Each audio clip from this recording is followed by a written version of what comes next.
ચા વેચતા વેચતા કોઈ એક વ્યક્તિ જો વડાપ્રધાન બની જાય તો એ દેશનું ક્યારેય ભલું ન થાય.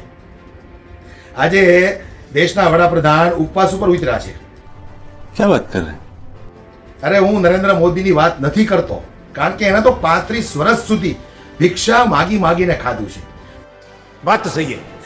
તો હવે આ ઉંમરે તો એને ઉપવાસ ન કરાવાય. હું તો ભારત રત્ન સોનમ વાંગચુકની વાત કરું છું.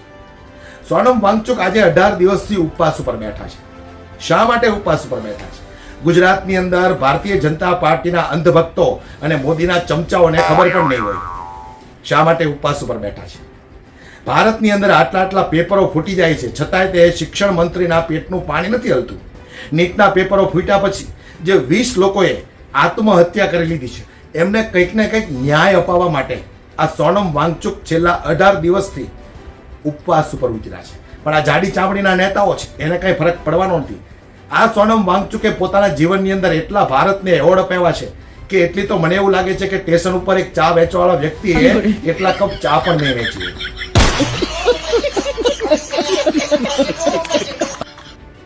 આ ભારત રત્ન એવોર્ડ અપાવનાર વ્યક્તિ સોનમ વાંગચુકે એવા કામો કર્યા છે કે -50 ડિગ્રીમાં આપણા દેશના જવાનો સુરક્ષિત રહી શકે એવા ટેન્ટ પણ ઊભા કરેલા છે.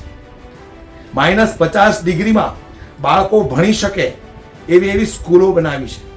અને આ લોકોએ સ્કૂલોને તાળા લગાવ્યા છે, કારણ કે આ બધા અભણ અને અંગૂઠા છાપ છે.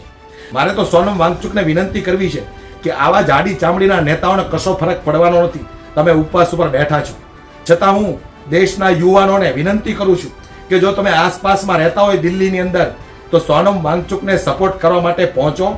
કારણ કે સોનમ વાંગચુક એક બાળકોના ભવિષ્ય માટે લડાઈ લડી રહ્યા છે. હું એટલું ચોક્કસથી કહું છું કે આવનાર સમયમાં જો સોનમ વાંગચુકને કંઈ પણ થયું તો દેશના બાળકો માટે કોઈ ક્યારેય લડાઈ નહીં લડે, કારણ કે આ જાડી ચામડીના નેતાઓને કશો ફરક નથી પડવાનો. આ સોનમ વાંગચુકે તો એવી સિદ્ધિઓ પ્રાપ્ત કરી છે કે જે એક સામાન્ય ચા વેચવાવાળો સિદ્ધિ પ્રાપ્ત ન કરી શકે. એની પાસે તો માત્ર 2 જ સિદ્ધિઓ છે: સ્ટેશન ઉપર ચા વેચી છે અને બીજું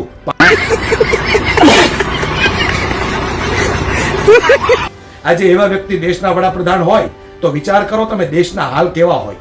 સોનમ વાંગચુકને હું વિનંતી કરું છું કે આવા જાડી ચામડીના નેતાઓ માટે તમારા જીવનનું બલિદાન ન આપો.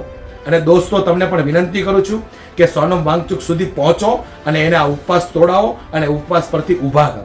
કારણ કે આ વ્યક્તિને જો કંઈ થયું ને તો ખરેખર મારા શબ્દો યાદ રાખજો, આવનારા સમયમાં દેશના બાળકો યુવાનોના ભવિષ્ય માટે કોઈ પણ જિંદગીમાં ક્યારેય નહીં લડે.